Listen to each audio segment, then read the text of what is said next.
My friend accidentally sent a sip of Coke up her nasal passage. She was laughing too hard at Jeremy's story. I bet you've had some lively conversations like this. Think about the most fun you ever had with a group of friends. Chances are you and your friends stumbled into some lively conversation topics, maybe something that got you all laughing, or maybe it was happy news a friend shared. Whatever the case, your conversation topics were a part of what made the interaction a bonding experience.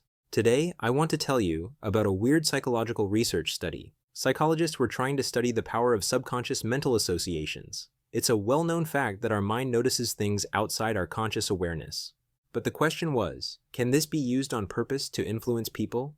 Psychologists gave research subjects lists of words that seemed random, but all the words had a very subtle connection. For example, one was foam, horse, and shell. Can you guess what these words have in common? Most people don't consciously notice an association, but sophisticated research methods have revealed that your mind becomes primed to think of the sea when exposed to these three words as a group. The connection is seafoam, seahorse, and seashell, all containing the word sea.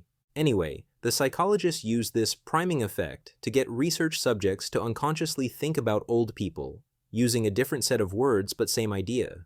Afterward, they secretly timed how long it took the participants to walk down a hallway to another room.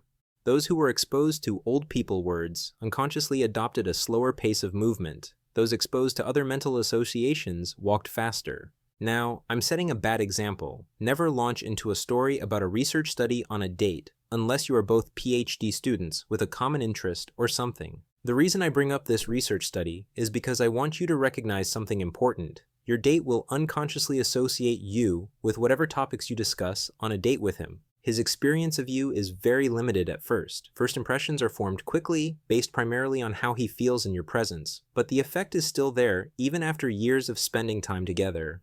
So here's my advice. Tap into peak life experiences. A peak life experience is a fun adventure, a moment of happiness upon getting a new job or a great vacation that he will never forget.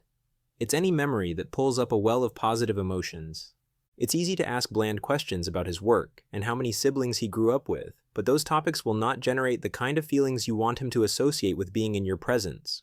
Don't interview your date about facts. You can always come back to learning the details about him later, but don't start there. Instead, start with spontaneous fun conversations. Start by tapping into his memories in search of peak life experiences.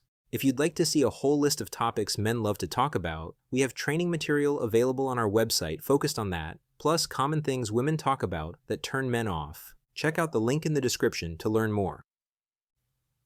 And if this video gave you a fresh perspective on love and commitment, please take a moment to like and subscribe. It may seem small, but it makes a huge difference, helping me share this message with more people who are searching for real connection and lasting love. Thanks for being part of this journey.